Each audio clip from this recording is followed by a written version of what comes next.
बच्चों last class में हमने किया था एक्सरसाइज 5.3 को कंप्लीट, यानी कि किसी मैट्रिक्स का इन्वर्स फाइंड आउट करना एलिमेंट्री रो ट्रांसफॉर्मेशन और एलिमेंट्री कॉलम ट्रांसफॉर्मेशन का यूज़ करके। तो रो ऑपरेशन और कॉलम ऑपरेशन का यूज़ करके हमने किसी मैट्रिक्स का इन्वर्स फाइंड आउट किया था 5.3 में। और अब स्टार्ट करते हैं मोस्ट इम्पोर्टेंट एक्सरसाइज, इस चैप्टर की most important exercise 5.4 matrix method. हर किसी एग्ज़ाम में, चाहे वो CBSE, ISSC या फिर HBSE कोई भी बोर्ड है बेटा, उसमें 6 या 5 मार्क्स का डेफिनेटली क्वेश्चन आता है 5.4 से। 10 ईयर उठाकर आप देख सकते हैं, हर बार आपको मिलेगा मैट्रिक्स मेथड का क्वेश्चन। तो है क्या ये मैं बता देता हूँ आपको। देखो, लीनियर सिस्टम को सोल्व जो हम करते हैं 10th क्लास में, वो 4 मेथड से करते थे। Elimination, substitution, cross multiplication, graphical, ठीक है ना। 4 मेथड का यूज़ करके हम लीनियर सिस्टम को सोल्व करते थे, और अब सोल्व करेंगे मैट्रिक्स मेथड का यूज़ करके। तो लीनियर सिस्टम कितने तरह का होता है पहले मैं ये बता देता हूँ आपको। लीनियर सिस्टम बेटा 2 तरह का होता है, homogeneous and non homogeneous. Homogeneous ये है जैसे कि a1x + b1y और equal to 0, a2x + b2y equal to 0। ये है बच्चों होमोजीनियस लीनियर सिस्टम।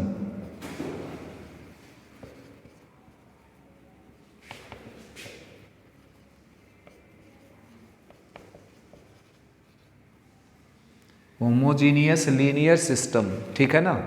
ये 2 वेरिएबल में है। अब 3 वेरिएबल में अगर होगा ये तो इस तरीके का होगा, a1x + b1y + c1z equal to 0, a2x + b2y + c2z equal to 0, और a3x b3y + c3z equal to 0, ठीक है ना। ये 3 वेरिएबल में होमोजीनियस लीनियर सिस्टम।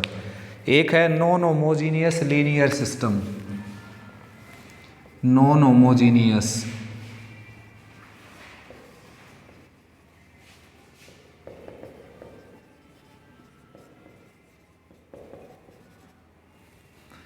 तो ये है बेटा a1x + b1y equal to c1, a2x + b2y equal to c2।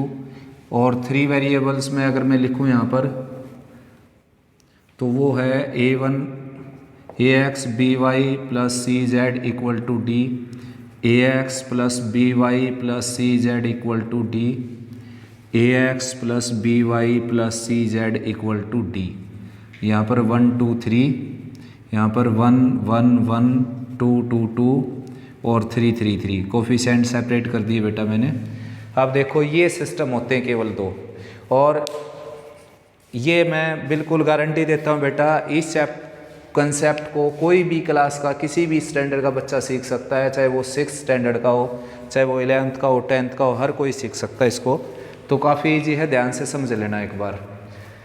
तो होमोजीनियस नॉन होमोजीनियस में मैं डिफरेंस बताऊं। होमोजीनियस क्या होगा, जो राइट हैंड साइड कांस्टेंट होंगे वो सारे क्या होंगे, 0।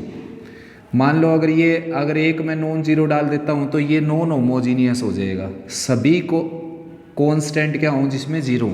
और ऐसा भी नहीं कि भाई कांस्टेंट लेफ्ट में रखा है और आप ये कहने लग रहे हो कि राइट में तो 0 है तो ये होमोजीनियस हो गया। तो कांस्टेंट को आपने राइट में ले जाना है, और राइट में ले जाने के बाद इस फॉर्म में आ जाएगा वो, और इस फॉर्म में आने के बाद जो राइट साइड कांस्टेंट वो सारे क्या हों, 0। तो होमोजीनियस। और कम से कम एक अगर नॉन 0 है तो नॉन होमोजीनियस। यानी कि मान लो C1 की वैल्यू 0 है तो भी ये क्या हो गया, नॉन होमोजीनियस। केवल C2 की वैल्यू 0 है तो भी क्या हो गया, ये नॉन होमोजीनियस। दोनों की वैल्यू 0 है तो बेटा क्या हो जाएगा, होमोजीनियस। D1 की वैल्यू 0 है, इन दोनों की वैल्यू 0 नहीं है तो नॉन होमोजीनियस। D1 D2 0 है, ये 0 नहीं है तो नॉन होमोजीनियस। यानी कि अगर तीनों 0 होंगे तब क्या बनेगा, ये होमोजीनियस लीनियर सिस्टम। अब मैं आपको सिलेबस के बारे में बता देता हूँ, सिलेबस में क्या है और क्या नहीं है। फिलहाल जो सिलेबस रनिंग में है बेटा, जो लॉकडाउन के कारण जो डिडक्ट हुआ था, उससे पहले मैं बात करता हूँ 2020 की। जिन बच्चों ने एग्ज़ाम दे दिया 12th क्लास का, तो 12th क्लास का जिन बच्चों ने एग्ज़ाम दे दिया 2020 के अंदर, यानी कि कोरोना से पहले ही, लॉकडाउन से पहले ही, उनके सिलेबस में ये होमोजीनियस कट गया था 2019 में, यानी कि 1920 का जो बैच था उन बच्चों ने होमोजीनियस वाला सिस्टम सोल्व नहीं किया, यानी कि उनके सिलेबस में नहीं था, पेपर में नहीं आया, लेकिन करवाया ज़रूर था हमने स्कूल में, और अब भी करवाएंगे। ये होमोजीनियस लीनियर सिस्टम आपके भी सिलेबस में नहीं है, कोरोना के कारण नहीं बेटा, वैसे ही कोरोना से पहले ही डिडक्ट हो गया था, ये आपके सिलेबस में भी नहीं है ये, लेकिन कंपटीशन के पॉइंट ऑफ व्यू से इम्पोर्टेंट है। तो ये है केवल आपके सिलेबस में, यानी कि 2020 तक ये था सिलेबस में। और लॉकडाउन के कारण क्या कट हो गया, लॉकडाउन के कारण कट हो गया नेचर ऑफ जो सॉल्यूशन हम चेक करते हैं, जैसे 10वीं क्लास में हम nature of solution find out किया करते कि भाई a1/a2 is not equal to b1/b2 है तो unique solution, a1/a2 equal to b1/b2 is not equal to c1/c2 है तो no solution, a1/a2 equal to b1/b2 is equal to c1/c2 है तो infinitely solution, infinitely many solution. तो ये nature of solution find out करने के लिए conditions हैं, तो ये कंडीशंस भी सिलेबस में नहीं है फिलहाल, लॉकडाउन के कारण यानी कि कोरोना के कारण, ठीक है ना, ये कंडीशन सिलेबस में नहीं है। लेकिन मैं सारा ही कवर करूँगा, चाहे वो कोरोना के कारण डिडक्ट हुआ है या फिर 1 साल पहले जो डिडक्शन हुआ था वो हुआ है, तो हम सारा इंक्लूड करेंगे बेटा। लेकिन लास्ट में मैं आपको बता दूंगा कि एग्ज़ाम में कौन सा आएगा और कंपटीशन के पॉइंट ऑफ व्यू से कौन सा आपने करना है, ठीक है ना। तो स्टार्ट करते हैं। सबसे पहले मैं सोल्व करवाता हूँ नॉन होमोजीनियस लीनियर सिस्टम को। तो अब जैसे ये जो मैंने आपके सामने लिखा है इसको ध्यान से देखिए, इसको मैं कुछ इस तरीके से लिख सकता हूँ बेटा। अगर कैपिटल X को मैं लेट करूँगा matrix obtained by given unknowns, यानी कि दिए गए वेरिएबल का जो मैट्रिक्स बना ना उसको मैंने कैपिटल X बोल दिया। और A is the matrix obtained by coefficient of given unknowns that is A1 B1 A2 B2। This is matrix A obtained by coefficient of given unknowns and B is the matrix obtained by right hand side constant। right hand side constant का जो matrix है उसको मैंने B बोल दिया। अब ये जो लीनियर सिस्टम है ध्यान से देखना, ये जो लीनियर सिस्टम है it can be written as AX equal to B। Matrix method में इसको मैं ऐसे लिख सकता हूँ, मैट्रिक्स मेथड में AX इक्वल टू B कैसे लिख देता हूँ मैं, प्रूव कर देता हूँ। अभी देखिए मैट्रिक्स A मैंने यहाँ लिख दिया, ये क्या है A1 B1 और A2 और B2, और X मैंने यहाँ पर लिख दिया। कोई अगर 10th 11th का बच्चा देखता है तो उसके लिए काफ़ी इंटरेस्टिंग है ये। आपके पास 4 मेथड है लीनियर सिस्टम को सोल्व करने की, ये 5वां मेथड पता चलने लग रहा है आपको। देखो मैट्रिक्स मेथड, तो भाई A की वैल्यू मैंने यहाँ लिख दी, X की वैल्यू यहाँ लिख दी और B यहाँ लिख दिया। अब इन दोनों मैट्रिक्स की मल्टीप्लाई करनी है, और मल्टीप्लाई होती है 4 तरह की, रो बाई कॉलम यानी कि रो की मल्टीप्लाई कॉलम से, कॉलम बाई कॉलम, कॉलम की मल्टीप्लाई कॉलम से, कॉलम बाई रो, कॉलम की मल्टीप्लाई रो से, and row by row, column by column, row by column and column by row. लेकिन इन 4 प्रोडक्ट में से मैट्रिक्स प्रोडक्ट में जो सिलेबस में है अपने वो केवल क्या है, रो बाई कॉलम। यानी कि कभी भी आपको 2 मैट्रिक्स की मल्टीप्लाई करनी पड़ जाए बेटा तो फर्स्ट जो मैट्रिक्स यानी कि प्री फैक्टर की रो की मल्टीप्लाई पोस्ट फैक्टर के कॉलम के साथ करनी है। कैसे, कोरस्पॉन्डिंग एलिमेंट की पहले एलिमेंट की पहले के साथ, प्लस का साइन लगाकर दूसरे एलिमेंट की दूसरे के साथ। वैसे भी जिसको मैट्रिक्स में मल्टीप्लाई आ गई उसको कंप्लीट मैट्रिक्स ही आ जाता है, तो मल्टीप्लाई सीख लीजिए आप। रो की मल्टीप्लाई कॉलम के साथ, फर्स्ट एलिमेंट की फर्स्ट के साथ, सेकंड की सेकंड के साथ, एक एलिमेंट बन गया। अब फर्स्ट रो की मल्टीप्लाई दूसरी कॉलम के साथ जो है नहीं यहाँ पर, तो फर्स्ट रो की मल्टीप्लाई कंप्लीट हुई। अब सेकंड रो की मल्टीप्लाई होगी स्टार्ट, तो सेकंड रो में ही मैं लिखना स्टार्ट कर देता हूँ। तो सेकंड रो की मल्टीप्लाई फर्स्ट कॉलम के साथ करेंगे A2X और B2Y। तो सेकंड रो की मल्टीप्लाई फर्स्ट कॉलम के साथ की मैंने, ये कंप्लीट हो गई आपके प्रोडक्ट, और राइट में है C1 C2। अब भाई दो मैट्रिक्स अगर इक्वल हैं तो उनके कोरस्पॉन्डिंग एलिमेंट्स क्या हो जाते हैं, इक्वल, यानी कि पहला एलिमेंट पहले के इक्वल हो जाएगा a1x plus b1y equal to c1, और दूसरा एलिमेंट दूसरे के इक्वल हो जाएगा a2x प्लस b2y और इक्वल टू c2। ठीक है ना, आप देख लीजिए, आप ये आ गया वापस से a1x b1y c1, a2x b2y c2, यानी कि किसी भी लीनियर सिस्टम को आप इस तरीके से लिख सकते हैं मैट्रिक्स मेथड में। मैट्रिक्स मेथड का यूज़ करके आप किसी लीनियर सिस्टम को लिख सकते हैं। ठीक है ना, तो ये तो मैंने केवल आपको बताया कि अगर लीनियर इक्वेशन दे रखी हो आपको तो उसको आप मैट्रिक्स इक्वेशन में कन्वर्ट कर सकते हैं। तो मैंने लीनियर इक्वेशन को मैट्रिक्स इक्वेशन में कन्वर्ट कर दिया। अब आगे क्या करना है, आपने वैल्यू निकालनी है एक्स वाई की। X y means x y को हमने क्या लेट कर रखा है, कैपिटल एक्स, तो आपने कैपिटल एक्स की वैल्यू निकालनी है, इस मैट्रिक्स एक्स की वैल्यू निकालनी है। अगर इस मैट्रिक्स एक्स की वैल्यू निकल गई तो आपके वेरिएबल जो हैं स्मॉल एक्स स्मॉल वाई उनकी वैल्यू निकल जाएगी। तो मैट्रिक्स एक्स की वैल्यू कैसे निकलेगी आप अच्छे से जानते हैं, थर्ड चैप्टर में कर चुके आप ये, फिफ्थ चैप्टर में कर चुके आप ये इनवर्स का कंसेप्ट। तो इसको ए इनवर्स से प्री मल्टीप्लाई कर देते हैं हम। ए इनवर्स से अगर मैं इसको प्री मल्टीप्लाई कर देता हूँ, देखिए ये इनवर्स से प्री मल्टीप्लाई कर दिया मैंने, तो ए और ए इनवर्स क्या हो जाएगा बेटा, आइडेंटिटी मैट्रिक्स, और एक्स ये है ही, और ए इनवर्स इंटू बी है ये। तो एक्स एक मैट्रिक्स, आइडेंटिटी एक मैट्रिक्स, तो आइडेंटिटी जैसे 1 होता है वैसा ही काम करता है, मल्टीप्लाई में जैसे 1 काम करता है। 1 को 3 से मल्टीप्लाई करेंगे 3 आएगा, 4 से करेंगे तो 4 आएगा, एंड सोन। तो x को अगर आइडेंटिटी से करेंगे तो क्या आएगा, x ही मैट्रिक्स आ जाएगा यहाँ पर A इनवर्स B, यानी कि आंसर निकलेगा आपका इस तरीके से। A इनवर्स जो A जो मैट्रिक्स है उसका इनवर्स लेकर B के साथ अगर मल्टीप्लाई करेंगे हम तो आपका x आ जाएगा जो कि A इनवर्स B के इक्वल होगा। तो इसमें फर्स्ट थ्योरम अब हमने करनी है बेटा, if A is non singular then x equal to A inverse B is unique solution of the matrix equation A x equal to B.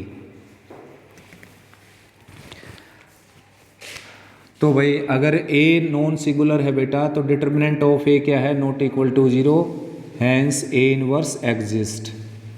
तो ए इनवर्स एग्जिस्ट कर जाएगा, अगर ए का डिटरमिनेंट 0 नहीं है तो ए इनवर्स एग्जिस्ट कर जाएगा, तो ये एक्स की वैल्यू आ जाएगी जो कि यूनिक आ गई। ठीक है ना, आए समझ में, मतलब एक्स की वैल्यू आ गई, एक्स इसके इक्वल हो जाएगा। इसने कहा कि अगर ए नॉन सिंगुलर है then A inverse exist and solution is unique. तो अगर ए नॉन सिंगुलर है तो उसका डिटरमिनेंट नॉट इक्वल टू 0 हो गया, ए इनवर्स एग्जिस्ट कर गया और सॉल्यूशन ये आ गया। अब इस सॉल्यूशन को हमने क्या दिखाना है, यूनिक सॉल्यूशन दिखाना है, यानी कि एक से ज़्यादा सॉल्यूशन नहीं हो सकते। तो मैं लेट कर लेता हूँ कि 2 सॉल्यूशन हैं भाई अपने पास, x1 और x2 लेट कर लिया मैंने कि 2 सॉल्यूशन हैं। तो उसको ऐसे लिख सकता हूँ मैं, ax1 is equal to B और ax2 इक्वल टू बी। मैंने लेट कर लिया कि इस लीनियर सिस्टम के 2 सॉल्यूशन हैं x1 और x2, तो उनको इस तरीके से लिखा जा सकता है मैट्रिक्स फॉर्म में। तो अब क्या है बच्चों, इसको मैं a इनवर्स से प्री मल्टीप्लाई कर देता हूँ। a इनवर्स से मैंने इसको प्री मल्टीप्लाई कर दिया, a इनवर्स और a की मल्टीप्लाई आइडेंटिटी मैट्रिक्स आ जाएगी, x1 हो गया a इनवर्स b, तो x1 और आइडेंटिटी की मल्टीप्लाई x1 आ गई equal to a inverse b। अब ठीक ऐसे अगर x2 इसका दूसरा सॉल्यूशन है तो इसको मैट्रिक्स मेथड में ऐसा लिखा जा सकता है। अब इसको भी मैं a इनवर्स से प्री मल्टीप्लाई कर देता हूँ, दोनों तरफ a इनवर्स से मल्टीप्लाई कर दिया मैंने। a और a इनवर्स क्या हो जाएगा, आइडेंटिटी मैट्रिक्स, राइट में क्या है a इनवर्स b। अब आइडेंटिटी की और x2 की मल्टीप्लाई क्या आ जाएगी, x2, राइट में क्या है a इनवर्स b। तो इक्वेशन ये देखें हम और ये देखें, अगर ऑब्जर्व करें इन दोनों को, दोनों की राइट साइड इक्वल आ गई, देयरफॉर लेफ्ट साइड भी क्या हो जाएगी, इक्वल। यानी कि सॉल्यूशन एक से ज़्यादा हो ही नहीं सकते, सॉल्यूशन क्या होंगे, यूनिक। अगर ए का डिटरमिनेंट 0 नहीं होगा, यानी कि ए अगर सिंगुलर है, सॉरी नॉन सिंगुलर है ए अगर, तो उसका इनवर्स एग्जिस्ट कर जाएगा, एक्स उसका सॉल्यूशन होगा और सॉल्यूशन क्या होगा, यूनिक। ठीक है ना। तो नेक्स्ट करते हैं बेटा conditions of nature of solution. First of all मैंने बताया आपको कि होमोजीनियस सिस्टम क्या होता है, नॉन होमोजीनियस क्या होता है, और नॉन होमोजीनियस को मैट्रिक्स मेथड में कैसे लिखते हैं, और फिर सॉल्यूशन कैसे आता है, और वो सॉल्यूशन क्या होता है, unique.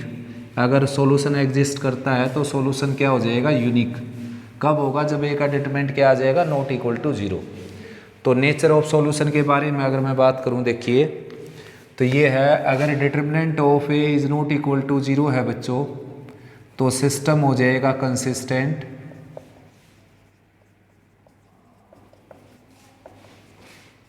And has unique solution.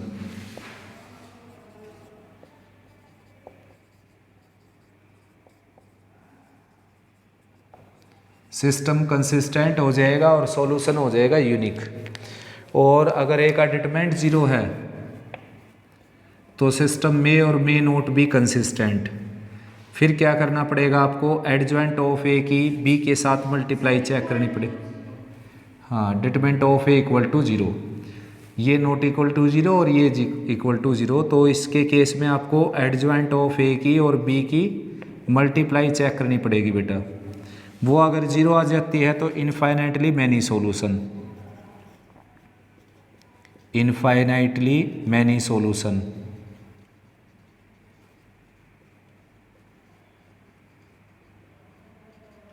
और अगर वो 0 के इक्वल ना आए, एडजॉइंट ऑफ ए और बी का product, adjoint of A into B का जो प्रोडक्ट है वो 0 के इक्वल ना आए, तो यहाँ पर आ जाएगा नो सॉल्यूशन।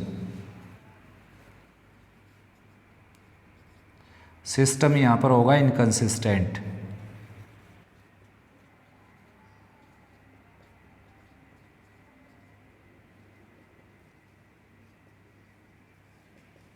इनकंसिस्टेंट, यहाँ पर सिस्टम हो जाएगा कंसिस्टेंट।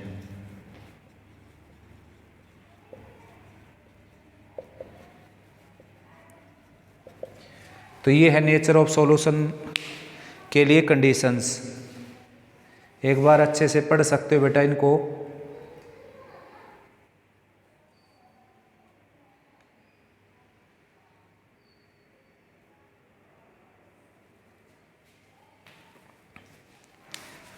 अगर ए का डिटरमिनेंट 0 नहीं है तो यूनिक सॉल्यूशन होगा और सिस्टम कंसिस्टेंट हो जाएगा। ए का डिटरमिनेंट 0 है तो आपको चेक करने की ज़रूरत है एडजॉइंट ऑफ ए की बी के साथ मल्टीप्लाई, वो 0 आ जाए तो इनफाइनाइट सॉल्यूशन, 0 ना आए तो नो सॉल्यूशन।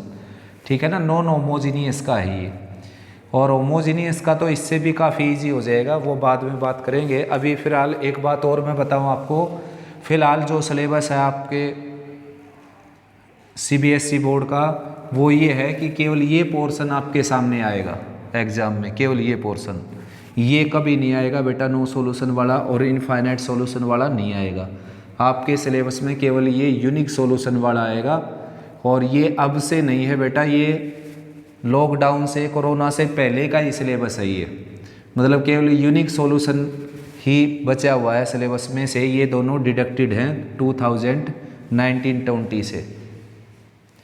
और कोरोना में क्या डिडक्ट हो गया इसमें से ये कंडीशन जो चेक करने वाली बातें है ना कि यूनिक सॉल्यूशन होगा, इनफाइनाइट सॉल्यूशन होगा, नो सॉल्यूशन होगा, वो सिलेबस से हट गया कोरोना के कारण। केवल और केवल इस तरह के क्वेश्चन बच गए। सिंपल इक्वेशन मिलेगी, एक्स वाई की वैल्यू पूछेगा आपसे बस। जैसे कोई 2 इक्वेशन मिल गई तो एक्स वाई की वैल्यू पूछ ली, 3 इक्वेशन मिल गई एक्स वाई जेड की वैल्यू पूछ ली आपसे, और वो वैल्यू आएंगी, यानी कि यूनिक सॉल्यूशन ही होगा उसका। और नेचर ऑफ सॉल्यूशन आपने चेक ही नहीं करना उसमें। लेकिन बुक में जो है वो हर तरह के क्वेश्चन है, क्योंकि प्रिंट पहले से प्रिंटेड है वो, इसलिए मैं भी सारे कंसेप्ट आपको करवा देता हूँ, सारे क्वेश्चन करवा देता हूँ। तो ये टाइप भी करवाएंगे, ये टाइप भी और ये टाइप भी, एक एक क्वेश्चन तीनों टाइप का मैं करवा देता हूँ पहले 2 वेरिएबल लेकर।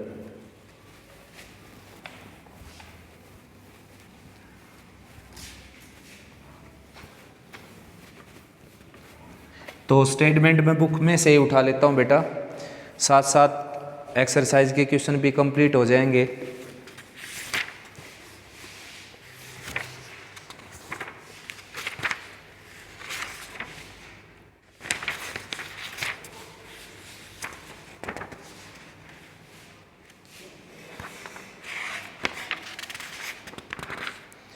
5.4 में देखिए फर्स्ट के जो 3 पार्ट्स हैं, सेकंड के जो 8 पार्ट हैं, वो सभी 2x2 में ही दे रखे हैं सारे, ठीक है ना। यानी कि फर्स्ट और सेकंड क्वेश्चन सारा ही 2x2 में है। तो मैं स्टेटमेंट अपने पास से ही ले लेता हूँ बेटा। देखो जैसे कि फर्स्ट इक्वेशन ये है 3x + y = 1 and x - y = 5 7। ये ले ली मैंने इक्वेशन। x y की वैल्यू निकालनी इसमें मैट्रिक्स मेथड का यूज़ करके। सबसे पहले तो मैं 10th क्लास से x y की वैल्यू निकाल देता हूँ। देखो ऐड करेंगे तो 4x हो गया 8 के इक्वल, x की वैल्यू आ गई 2, x की वैल्यू 2 यहाँ रखेंगे तो y की वैल्यू आ जाएगी -5, ठीक है ना। लेकिन आपने करना किससे? मैट्रिक्स मेथड से। तो फर्स्ट ऑफ ऑल लिखना लेट x = xy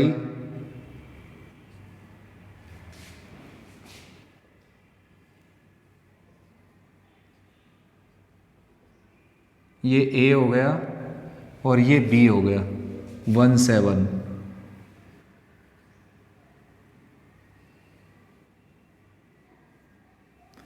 तो ये हो गया बच्चों x a एंड b, ठीक है ना। इस तरीके से सेलेक्ट किया हमने। x a b मैंने बता दिया था कैसे सेलेक्ट करना। तो फर्स्ट ऑफ ऑल चेक करना आपने डिटर्मिनेंट ऑफ a।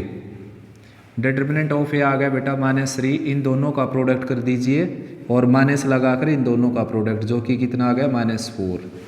अब यहाँ लिखना है since determinant of a is not equal to 0 therefore system is consistent and has unique solution. System is consistent and has unique solution.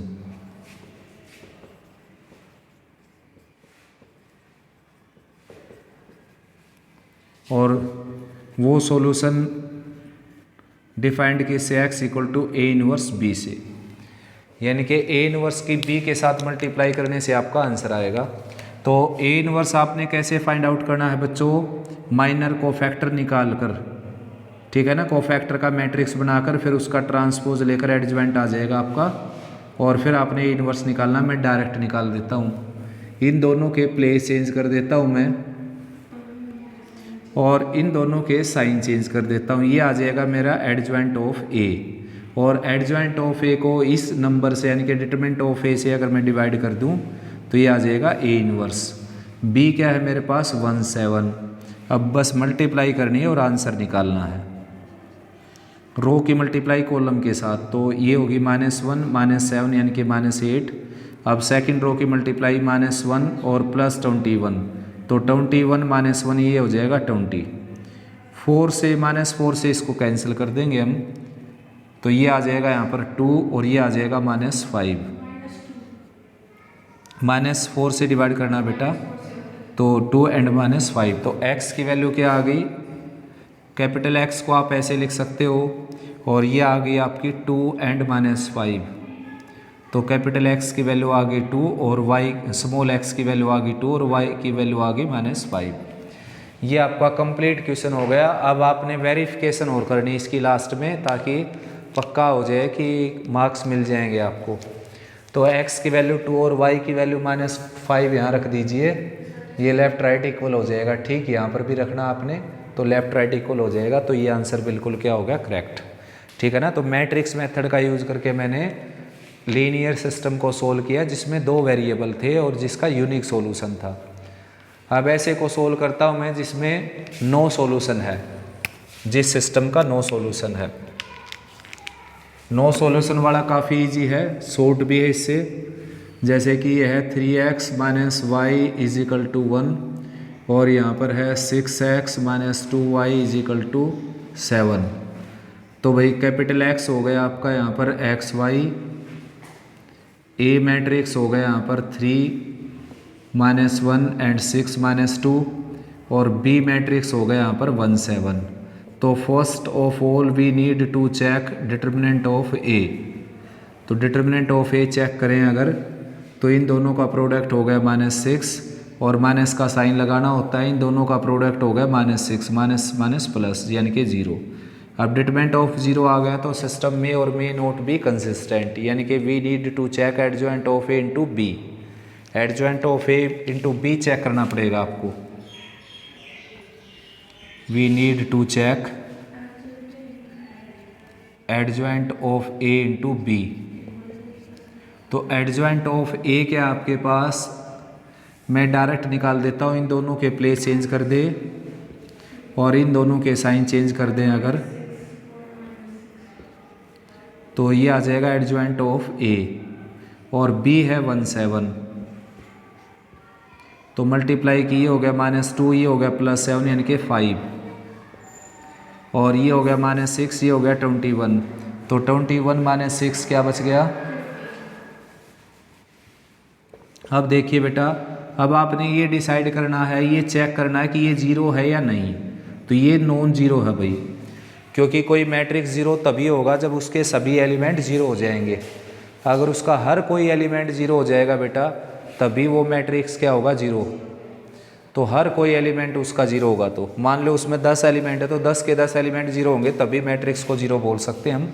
जबकि determinant की value zero तब हो जाती है जब उसकी एक रो के सभी एलिमेंट जीरो या एक कॉलम के सभी एलिमेंट जीरो। तो यानी कि नॉट इक्वल टू जीरो आ गया, तो यहाँ पर आपने लिखना है system inconsistent and has no solution. काफ़ी इजी है ये, आगे सोल्व करना ही नहीं, आपने नो सॉल्यूशन लिखकर छोड़ देना इसको, ठीक है ना। ये था सेकंड केस नो सॉल्यूशन का। अब मैं आपको करवा देता हूँ इनफाइनाइट सॉल्यूशन का केस। तो इनफाइनाइट सॉल्यूशन का केस इसी में बता देता हूँ बेटा।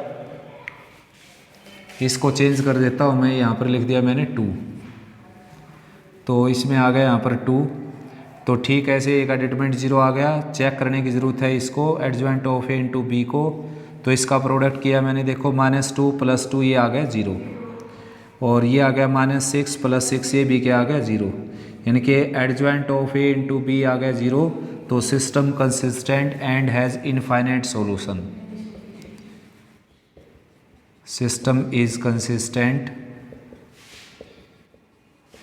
And has infinitely many solution.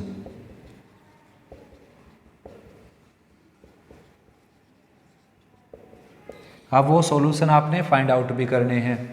10th class में तो किए नहीं थे, 10th क्लास में तो केवल आपने यूनिक सॉल्यूशन को किया था, इनफाइनाइट और नो सॉल्यूशन को छोड़ दिया था आपने वहीं पर। लेकिन यहाँ पर वो कैलकुलेट करने बेटा, तो वो कैसे करने मैं बताऊँ आपको। x को या y को आप के लेट कर लीजिए, x को या y को, और इक्वेशन में रख दीजिए बस। तो आपने क्या करना है, लेट कर लो आप y = k belongs to any real number. Let y = k belongs to real, यानी कि y को मैंने k लेट कर लिया, जो कि कोई भी रियल नंबर हो सकता है। और किसी एक इक्वेशन में रख दीजिए, फर्स्ट में या सेकंड में, मर्जी आपकी, किसी में रख दो। तो मैं फर्स्ट में रख देता हूँ। तो 3x - k और राइट साइड में क्या है 1।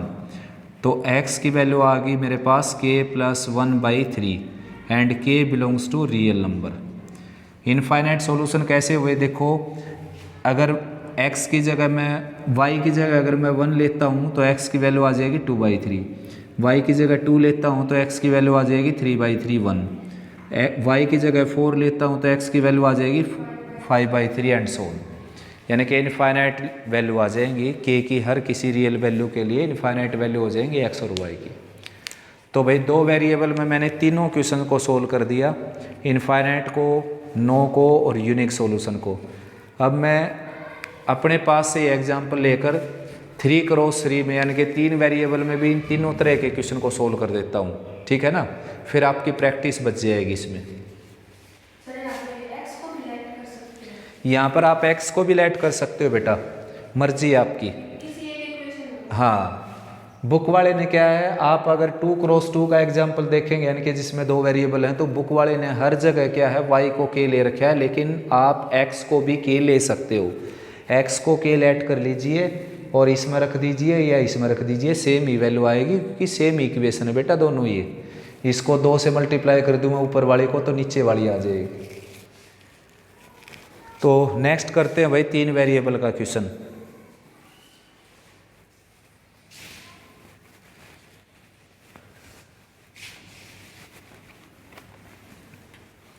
और होमोजीनियस के बारे में मैं नेक्स्ट जो क्लास होगी उसमें बताता हूँ आपको। इसमें केवल इतना काम करेंगे कि 3 एग्जाम्पल मैं सोल्व कर देता हूँ, 3 प्रॉब्लम, एक यूनिक सॉल्यूशन की, एक इनफाइनाइट मैनी सॉल्यूशन की और एक नो सॉल्यूशन की। और फिर आपने इसके सभी क्वेश्चन को ट्राई करना है जो सीधे सीधे क्वेश्चन है जिसमें सॉल्यूशन फाइंड आउट करने आपने, चाहे वो यूनिक सॉल्यूशन के हैं या नो सॉल्यूशन के या इनफाइनाइटली मैनी सॉल्यूशन के हैं।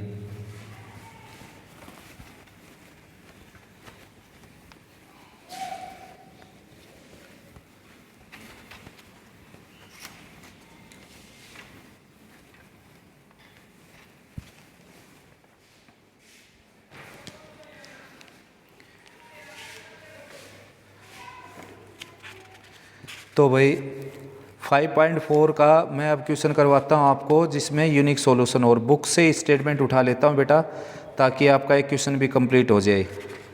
तो थर्ड का फर्स्ट ही ले लेता हूँ मैं, देखो 2x plus 3y 2x plus 3y plus 3z equal to 5, x minus 2y plus z equal to minus 4 and 3x minus y minus 2z equal to 3। तो this is linear system with 3 variables. तो we need to find x, y, z using matrix method. First of all we consider x, a and b. Capital X is the matrix obtained by column matrix obtained by given variables, given unknowns, and matrix A is the matrix obtained by coefficient of given unknowns, that is 2, 3, 3, 1, minus 2 and 1, 3, minus 1 and minus 2. And B is the matrix obtained by right hand side constant taking in single column. अब आपने determinant of A check करना है भाई। Determinant of A he decide करेगा कि unique solution होगा, infinite solution होंगे या मैनी सॉल्यूशन होंगे। तो determinant of A find out करते हैं पहले।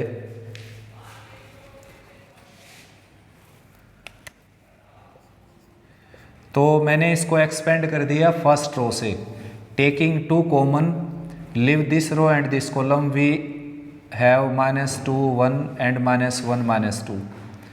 Now taking 3 common with negative sign, leave this row and this column, 1, 3, 1, -2. Now taking 3 common, leave this row and this column, we obtained 1, -2, 3, -1. अब इसको expand कर देते हैं बेटा। R1 से एक्सपेंड किया मैंने, इसको लिख देना यहाँ पर एक्सपेंडिंग अलोंग R1। तो ये 2 है, यहाँ पर ये हो गया 4 और +1 5, ये -3 है, यहाँ पर ये हो गया -2, -3, -5, ये +3 है, यहाँ पर ये हो गया -1 और +6 यानी कि 5। तो डिटर्मिनेंट ऑफ ए आ गया आपका 10 + 15 और +15 यानी कि 40। Since determinant of A is not equal to 0, therefore system is consistent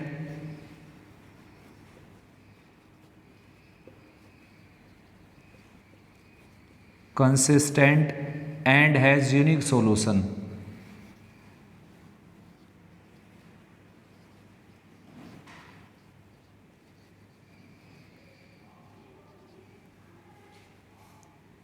Say x equal to A inverse B।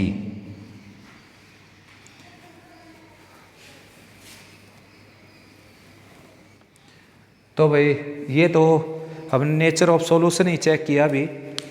अब x, y, z की वैल्यू निकालनी है आपने। उसके लिए क्या है बेटा कि A इनवर्स को फाइंड आउट करना पड़ेगा और B से प्रोडक्ट करना पड़ेगा। तो to find A inverse we need to find cofactors of A. To find cofactors, तो फर्स्ट रो के कोफैक्टर लिखता हूँ मैं पहले। ये है मेरे पास फर्स्ट रो का फर्स्ट कोफैक्टर 5, फर्स्ट रो का सेकंड कोफैक्टर यानी कि A12 ये है मेरे पास +5, साइन चेंज करना पड़ेगा, और क्योंकि इन दोनों का सम क्या है ओड। और फर्स्ट रो का थर्ड कोफैक्टर क्या है मेरे पास 5। बस 6 फैक्टर और निकालने आपने। तो सबसे पहले अब मैं निकालता हूँ A21 सेकंड रो का cofactor, first cofactor. Leave second row and first column, ये हो गया -6 और +3, -6 +3 यानी कि -3, और साइन चेंज करना पड़ेगा +3। उसके बाद A22 second row second column cancel करेंगे, ये बच गया हमारे पास, तो ये हो गया -4 -9 यानी कि -13। उसके बाद A23 second row third column cancel करेंगे, सेकंड रो थर्ड कॉलम ये बच गया 2 3 3 -1, तो ये हो गया -2 -9 यानी कि -11। साइन चेंज कर देंगे क्योंकि इन दोनों का सम क्या है ओड। उसके बाद थर्ड रो के कोफैक्टर चेक करते हैं, जिसको लिखा मैंने A31। थर्ड रो और फर्स्ट कॉलम कैंसिल की मैंने, तो ये बच गए 4 एलिमेंट, ये हो गया 3 और +6 यानी कि 9। नेक्स्ट है A32 यानी कि third row second column cancel की मैंने, थर्ड रो और सेकंड कॉलम, ये बच गया 2 1 3 1, तो 2 -3 यानी कि -1 और साइन चेंज कर दिया +1। उसके बाद A33 चेक फाइंड आउट किया, third row third column cancel की, और ये हो गया -4 -3 यानी कि -7। तो ये आगे बच्चों को फैक्टर एडजॉइंट निकालने के लिए तो आपको क्या करना पड़ेगा, एक मैट्रिक्स का ट्रांसपोज लेना पड़ेगा, जो मैट्रिक्स बनता है दिए गए कोफैक्टर से, A11 A12 A13 A21 A22 और A23 और A31 A32 और A33। इनका ट्रांसपोज अगर लेंगे हम तो ये मिल जाएगा आपको एडजॉइंट ऑफ A, ठीक है ना। तो एडजॉइंट ऑफ A आ गया आपका ये। फर्स्ट हॉरिजॉन्टल लाइन को फर्स्ट वर्टिकल लाइन में कन्वर्ट कर दीजिए, सेकंड हॉरिजॉन्टल लाइन को सेकंड वर्टिकल लाइन में कन्वर्ट कर दीजिए, थर्ड हॉरिजॉन्टल लाइन को सेकंड हॉरिजॉन्टल को सेकंड वर्टिकल में कन्वर्ट किया, थर्ड हॉरिजॉन्टल को थर्ड वर्टिकल में कन्वर्ट किया, तो ये आ गया एडजॉइंट ऑफ A। अब एडजॉइंट ऑफ A को डिटरमिनेंट ऑफ A से डिवाइड करूंगा तो मेरे को मिल जाएगा inverse of A, which is equal to 1/40 5 5 5 3 -13 11 और 9 1 और -7। बस अब आगे केवल एक स्टेप बचता है, A इनवर्स की और B की मल्टीप्लाई करनी है मेरे को, A इनवर्स की B की मल्टीप्लाई, तब मेरे पास आएगा X। तो X है बेटा A इनवर्स B के इक्वल, तो X की वैल्यू आ जाएगी, A इनवर्स है यहाँ पर और B है यहाँ पर। B क्या है 5 - 4 3, और A इनवर्स क्या है 1/40, बाहर लिख देता हूँ, 5 5 5 फर्स्ट कॉलम में, सेकंड कॉलम में 3 - 13 और 11, और थर्ड कॉलम में 9 1 और -7। तो बस अब मल्टीप्लाई करनी है, देखो फर्स्ट रो की मल्टीप्लाई फर्स्ट कॉलम के साथ करनी है, ये फर्स्ट रो है, इसकी मल्टीप्लाई फर्स्ट कॉलम के साथ, 1/40 एज इट इज़, तो वही 5 5 × 25 -12 और +27। अब सेकंड रो की मल्टीप्लाई स्टार्ट करनी है, 25 + 52 और +3। अब थर्ड रो की मल्टीप्लाई करनी है फर्स्ट कॉलम के साथ, कॉलम एक ही है केवल, तो 5 5 की 25 होगी, 11 -4 की -44 होगी, और -7 और 3 की -21 हो गई। ये X आ गया बेटा आपके पास, थोड़ा सा और सोल्व करने की ज़रूरत है इसको,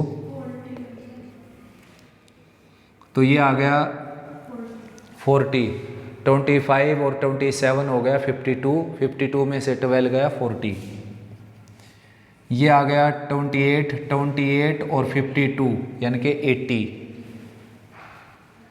और ये आ गया 45 और प्लस 2 65 माइनस 25 यानी कि -40। अब 40 से डिवाइड कर देता हूँ सबको, और x क्या था मेरा, XYZ।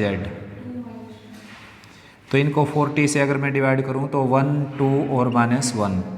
तो अब दो मैट्रिक्स इक्वल हैं तो उनके कोरोस्पोंडिंग एलिमेंट क्या हो जाएंगे, इक्वल। तो x की वैल्यू होगी बच्चों 1 के इक्वल, y की वैल्यू होगी -2 के इक्वल, 2 के इक्वल, और z की वैल्यू होगी -1 के इक्वल।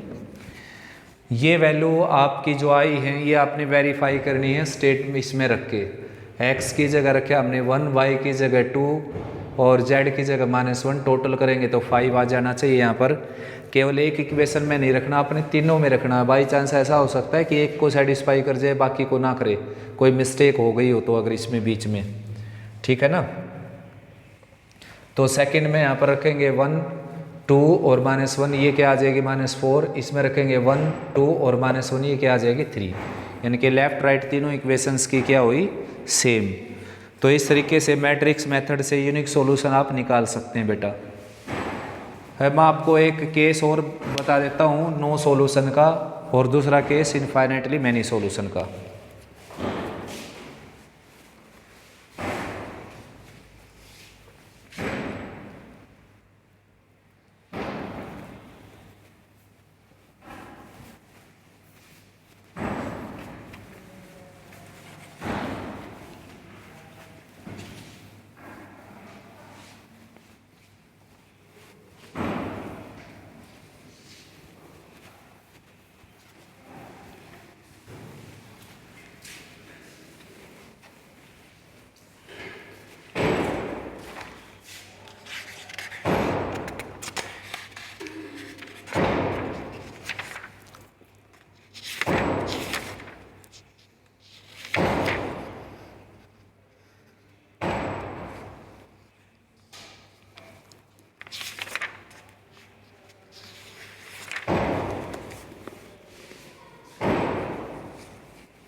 एक क्वेश्चन करते हैं बेटा इनफाइनाइट सॉल्यूशन का। इक्वेशन है 2x - y और +3z = 1, x + 2y - z = 2 and 5y - 5z = 3। तो इसमें 0 की टर्म मिस है तो उसको हम लिखेंगे 0x और प्लस में 5y - 5z। तो first of all matrix A ले लेता हूँ मैं, 2 - 1 एंड 3, 1 2 और -1, और यहाँ पर 0 5 और -5, और B है आपका जो राइट हैंड साइड से बनेगा 1 2 3, और कैपिटल X है XYZ। तो सबसे पहले तो वही चेक करने की ज़रूरत है A का डिटर्मिनेंट, जो कि क्या आएगा इसमें 0, ठीक है ना। तो A का डिटर्मिनेंट निकाल देता हूँ मैं। देखो फर्स्ट रो से मैंने एक्सपेंड किया 2, यहाँ पर आ गया ये कैंसिल, ये आ गया -10 और +5 यानी कि -5, फिर प्लस का 1 आ गया क्योंकि माइनस का 1 ये है, माइनस लेना होता है, ये कैंसिल -5 -0। फिर उसके बाद +3 आएगा, leave this row and this column, ये हो जाएगा 5 - 0 यानी कि 5। तो डिटर्मिनेंट ऑफ ए आ गया बेटा -10 -5 और +15 यानी कि 0। तो डिटर्मिनेंट ऑफ ए 0 आ गया तो सिस्टम इज मे और मे नॉट बी कंसिस्टेंट। उसके लिए आपको चेक करना पड़ेगा एडजॉइंट ऑफ ए की बी के साथ multiply. We need to check adjoint of A into B.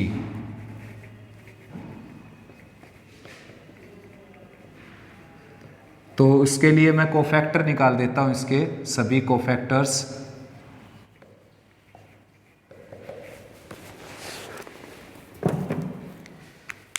तो 3 कोफैक्टर मेरे पास ऑलरेडी हैं, A11 - 5, A12 साइन चेंज करना पड़ेगा इसका +5 और A13 5। उसके बाद सेकंड रो के कोफैक्टर निकालता हूँ।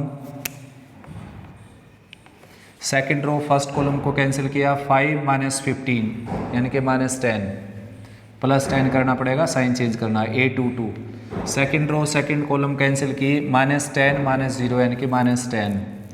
उसके बाद A23 second row third column cancel की, सेकंड रो थर्ड कॉलम 10 - 0 यानी कि 10 माइनस का 10 हो जाएगा, साइन चेंज करना पड़ेगा। A22 चेक कर लेता हूँ, second row second column cancel की, ये आ गया। Second row third column cancel की तो भी यही आया। उसके बाद है थर्ड रो के कोफैक्टर A31 निकालना आपने। थर्ड रो फर्स्ट कॉलम को कैंसिल किया, ये हो गया 1 - 6 यानी कि -5। A32 यानी कि थर्ड रो सेकंड कॉलम को कैंसिल किया, थर्ड रो और सेकंड कॉलम को, ये हो गया -2 -3 -5, साइन चेंज करना पड़ेगा। A33 थर्ड रो को कॉलम को कैंसिल किया, 4 + 1 5। तो अब डायरेक्ट मैं एडजॉइंट ऑफ ए लिख देता हूँ बेटा, ट्रांसपोज करके। मैं ट्रांसपोज करके लिख रहा हूँ यहाँ पर, देखिए, यानी कि जो फर्स्ट रो के कोफैक्टर थे वो फर्स्ट कॉलम में मैंने लिख दिए -5 5 और 5। सेकंड रो के कोफैक्टर सेकंड कॉलम में लिख दिए मैंने -10 -10। थर्ड रो के कोफैक्टर मैंने थर्ड कॉलम में लिख दिए 5 5 5। ट्रांसपोज ले दिया मैंने तो एडजॉइंट लिख दिया लेफ्ट में। अब मेरे को केवल एडजॉइंट ऑफ ए की और बी की मल्टीप्लाई करनी है, जो कि क्या आ गई 0। देखिए ये है -5 10 - 5 5 - 10 और 5 और 5 - 10 और 5। तो बी है मेरे पास 1 2 3। तो मल्टीप्लाई क्या होगी बेटा, देखिए ये हो गया -10, ये +20, ये -15, तो ये आ गया 0। ठीक है ना। ठीक है, ऐसे इसकी मल्टीप्लाई करूँ 5 - 20 और +15 यानी कि 20 - 20 0। ये आ गया 5 - 20 +15 यानी कि 0। तो यानी कि एडजॉइंट ऑफ ए की और बी की मल्टीप्लाई जो है 0 आ गई। तो system is consistent and has infinitely many solution. System consistent and has infinitely many solution।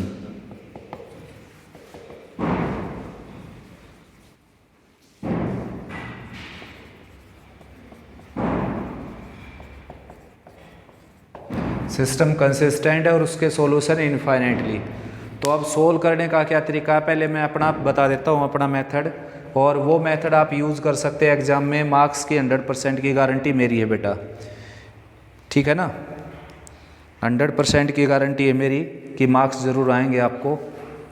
देखो क्या करना आपने, मैट्रिक्स मेथड आप यूज़ कर ही चुके, अब दोबारा मैट्रिक्स मेथड यूज़ करने की ज़रूरत है ही नहीं आपको। आप क्या कर लीजिए, z को कैलकुलेट कर लीजिए, या x को कैलकुलेट कर लीजिए, या y को कैलकुलेट कर लीजिए, मर्जी आपकी है।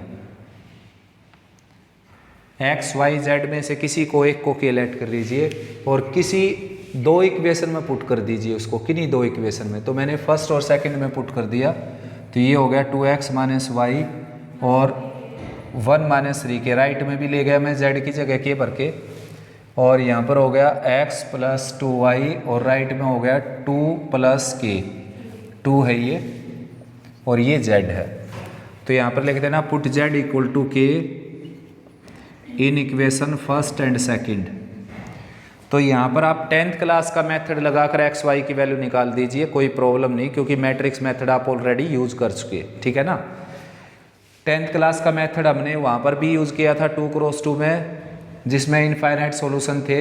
उसमें मैंने y को k पुट करके और x की वैल्यू y की वैल्यू पुट करके निकाली थी, यानी कि सब्स्टिट्यूशन से। तो एलिमिनेशन भी तो यूज़ कर सकते हैं जब सब्स्टिट्यूशन यूज़ कर लिया हमने। ये जो क्वेश्चन मैंने इस तरह का करवाया था आपको, जैसे ये है 4x - 2y = 2, तो इसमें एडजॉइंट ऑफ ए की मल्टीप्लाई बी के साथ क्या आ गई थी 0, और ए का डिटरमिनेंट भी क्या आ गया था 0, ये आ गया था 0। फिर मैंने क्या किया, y को k ऐड किया और y की वैल्यू k इसमें पुट कर दी, और राइट में 1 है तो x की वैल्यू क्या होगी k + 1/2। तो यहाँ पर भी तो सब्स्टिट्यूशन लगाकर हमने वैल्यू निकाली थी, तो एलिमिनेशन भी लगा सकते हो आप। तो इसको आप 2 से मल्टीप्लाई करके ऐड कर दीजिए, ये इक्वेशन आप लगा सकते हो इसको इक्वेशन का कोई नाम डाला नहीं मैंने, यहाँ डाल देता हूँ 1 2 और 3, ये 4 5 हो गई, 4th और 5th। तो मैंने यूज़ किया equation 5th plus 2 times equation 4। तो इसको 2 से मल्टीप्लाई किया, इसमें ऐड किया, ये आगे जाएगा 5x, 2 से मल्टीप्लाई किया ऐड किया, ये आ गया 0, 2 से मल्टीप्लाई किया ये आ गया 4, 2 से मल्टीप्लाई किया 6 माइनस का प्लस का 1 यानी कि माइनस के 5, और x की वैल्यू आ गई 4 माइनस 5k डिवाइडेड बाई 5।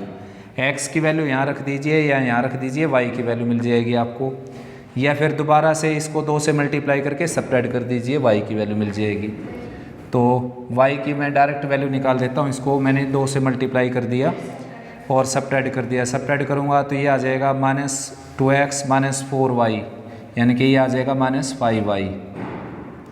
इसको 2 से मल्टीप्लाई किया मैंने, ये हो गया 4 प्लस 2k, और ये सब्ट्रैक्ट किया तो -1 और प्लस 3k, यानी कि -5y हो जाएगा, 2 प्लस 3 5k और प्लस 3 और -5 से डिवाइड कर देंगे इसको, ये आ गया। तो यहाँ पर लास्ट में लिखना है k belongs to real number, any real number. और आपकी बुक में जो एग्जाम्पल मिलेंगे वो कैसे मिलेंगे आपको, यहाँ पर k की वैल्यू इन इक्वेशंस में पुट करके, इसके बाद मैट्रिक्स मेथड यूज़ कर रखा है इनके ऊपर। जैसे x मैट्रिक्स बन जाएगा 2 - 1 1 2, b मैट्रिक्स ये बन जाएगा, और a मैट्रिक्स बन जाएगा 2 - 1 1 2, b मैट्रिक्स ये बन जाएगा, और x बन जाएगा xy से। तो उसके ऊपर दोबारा से मैट्रिक्स मेथड यूज़ करके x equal to a inverse b लिख कर a और b यानी कि x y की वैल्यू फाइंड आउट कर रखी है, लेकिन वो करने की ज़रूरत है नहीं बेटा। जब यहाँ पर हम सब्स्टिट्यूशन लगा चुके 2 क्रॉस 2 में, तो 3 क्रॉस 3 में एलिमिनेशन भी यूज़ कर सकते हैं। तो ये था इनफाइनाइट सॉल्यूशन का क्वेश्चन। अब नो सॉल्यूशन में क्या करना मैं इसी में बता देता हूँ, थोड़ा सा देखिए। उसमें क्या होगा कि एक का डिटरमिनेंट 0 आ जाएगा, उसके बाद एक का डिटरमिनेंट 0 आकर ये क्या आ जाएगा, नॉन जीरो, ये आ जाएगा नॉन जीरो, ठीक है ना। यानी कि कोई एक एलिमेंट नॉन जीरो आ जाएगा, जैसे यहाँ पर 0 ना आए और कोई एलिमेंट आ जाए, एटलीस्ट 1 एलिमेंट क्या होगा, नॉन जीरो, तो ही क्या है ये नॉन जीरो। और ये अगर नॉन जीरो आ गए इन दोनों का प्रोडक्ट, तो आपने लिखना है system inconsistent and has no solution, बस उससे आगे सोल्व करना ही नहीं आपने, ठीक है ना। तो भाई मेरी तरफ से ये एक्सरसाइज के ऐसे क्वेश्चंस फिनिश हो गए जिसमें डायरेक्ट आपने सॉल्यूशन निकालना है, यूनिक, इनफाइनाइट और नो सॉल्यूशन। अब आप इनको अच्छे से कवर करो बेटा, और मैं आगे करवाता हूँ आपको नेचर ऑफ सॉल्यूशन के ऊपर क्वेश्चन, साथ में होमोजीनियस के ऊपर क्वेश्चन, और साथ में जो 4 साल पहले जो डिडक्ट हो गया सिलेबस में से क्रैमर रूल, कंपटीशन में आता है, क्रैमर रूल से XYZ की वैल्यू कैसे निकालते हैं वो भी करवाएंगे लास्ट में। तो यहाँ तक अच्छे से रिवाइज करो, कोई प्रॉब्लम आती है तो आप कमेंट सेक्शन में लिख सकते हो बेटा।